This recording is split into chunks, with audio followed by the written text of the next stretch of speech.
Are you a football fan, Chuck Lester? Actually, yeah, but I reffed high school football from '83 to 2004. I do remember that. I was going to say, Yeah. I think I remember Chuck doing some of my games. He was the only guy out there reffing on stilts. He had a great view. We called him Sky Judge, actually, Sky back when Judge. I was in high school. Chuck Lester, the Sky Judge, yeah.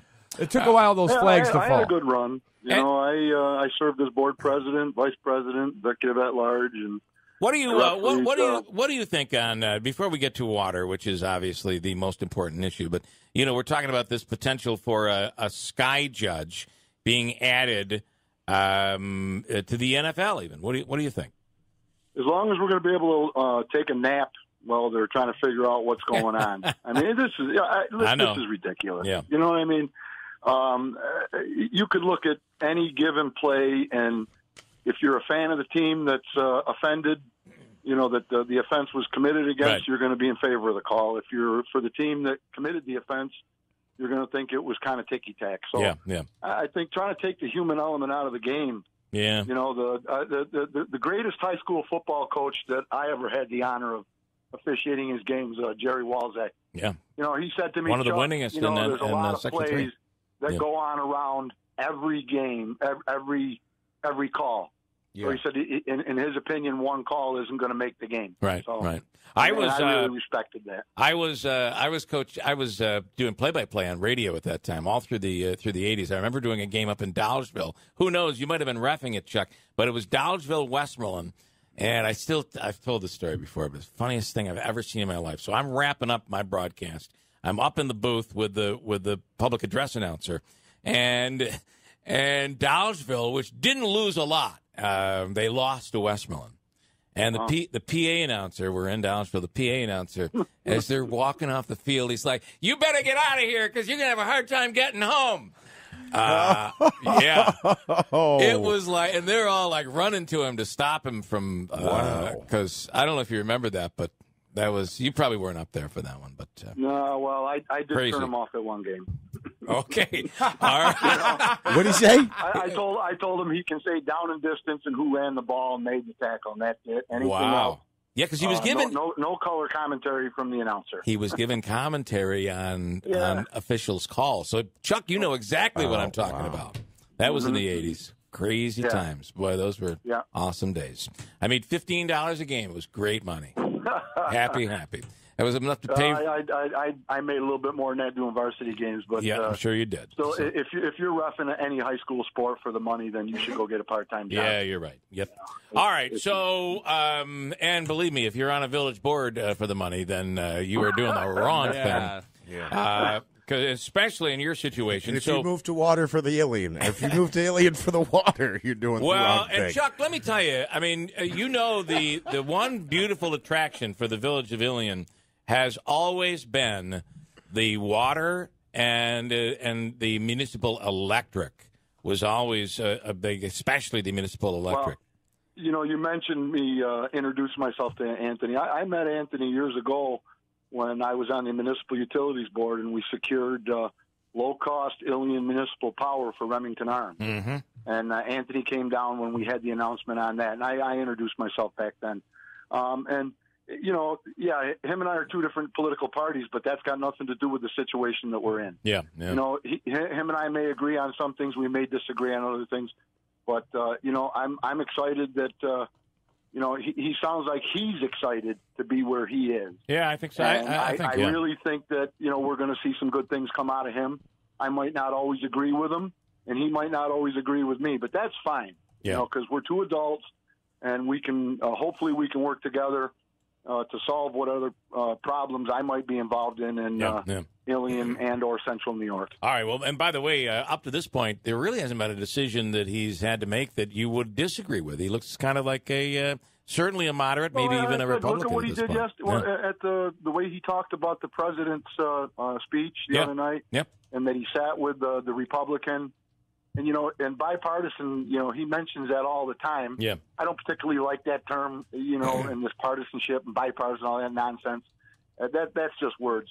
But I really think he's the type of guy who's like myself. He's got his positions, but he's also open-minded. Yeah. And you I've gone into the village board with one mindset, and, that mindset on certain things has completely changed after I've become aware of all the intimate facts of everything. So, it's easy to sit on the outside and criticize, like everybody does the officials and politicians and all this other stuff. But once you get there, it's a lot different situation. Yeah.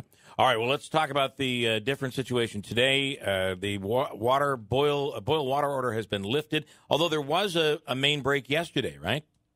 No, there wasn't. Oh, there wasn't. Was turned out to be a leaky fire hydrant on Phillip Street. All right. Yeah, and that was misreported. The boil water was lifted about a little after 3, I think, around 3 o'clock. We got the okay. Nice. And so consequently, we don't have to distribute water anymore. And I sat in down at the municipal building a couple times, 2 or 3 different times, and I can say most of the comments we got were positive. People were upbeat. We're upbeat. I think we're moving in the right direction. We've got a dinner tonight for the employees over at the Elks Club. I'm looking forward to that. So I can these guys have a shout out. And you talked about this. These employees, DPW and Water Department and everybody in Ilion have really just been working around the clock the last couple of weeks on this. Well, I got the call the other day at 5:15 from the mayor. In fact, Andrew called me at 4:38 this morning. I wonder if I was up, and the answer to that is yes. But anyway, the idea is we were at the municipal building at about 10 after 6. There was myself, the mayor, Joni, and all the water department guys. We had some street department guys in there, and the clerks had come in too. Things were, that was when we had to declare the emergency situation, state of emergency, I guess you call it. And it's just fun. I don't want to say fun. It's nice to be part of a group of people that have the same mindset that we want to move forward. We're not going to worry about what happened in the past, because that doesn't do any good. You can learn from the past, but we don't want to live in the past. We're gonna always try to move forward and do the correct things.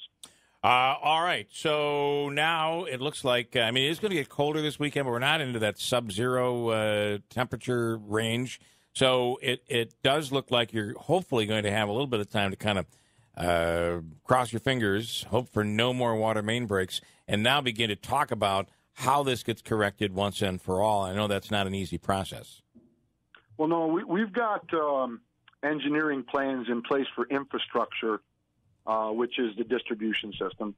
And, I preached for years that we had to start chasing this thing, whether you start at the actual end of the system and work backwards, or if you start at the head of the system and work down. Yeah. But at some point, we're going to have to spend a good amount of money to do as much as we can with the resources we have, and or what we can obtain. And the biggest thing that we're going to do is we're going to run that transmission line from the wells through the treatment plant, and that will give us. I'm not going to say we're going to stop trying to fix any. We're not going to stop with our long-term goals by running the transmission line, but that will give us time to breathe and but analyze where we want to be in the long term. And like when we spoke with the governor, myself, Ron Schoonmaker, and the mayor, one of the biggest things that we tried to convey to him is that we don't want a Band-Aid solution that's going to be needed to be addressed in 5-10 years. We want a permanent solution, or as permanent as possible. And then what we'll put in place after we do the long-term solution is we'll put a maintenance and or upgrade plan in place so that we don't, future generations don't have to deal with these problems. All right. Well, listen, you're in a better place now than you were last week at this time, and we wish you guys the best down there, and good luck with that thank you dinner for employees. I think that's well-deserved. Yeah, it's put on by the Elks Club, and I just think it's a good way that we can socialize a little bit with all the folks, and just rub some elbows and give them a pat on the back for doing such a great job for the village. A lot of this stuff people don't pay much attention to, and it's just like the old joke about the attorneys being ambulance chasers, but then when you need them, so it's the same type thing. You don't really see what these guys do until the chips are down. And then when they are down and they come up and perform like supermen and women, it's a real feel-good thing for me. Chuck Lester, Village of Ilion, thanks, man. We appreciate it. Okay, Bill, thank you. Right. He's always available when we call, even when it is 4:30 in the morning. Right, Andrew?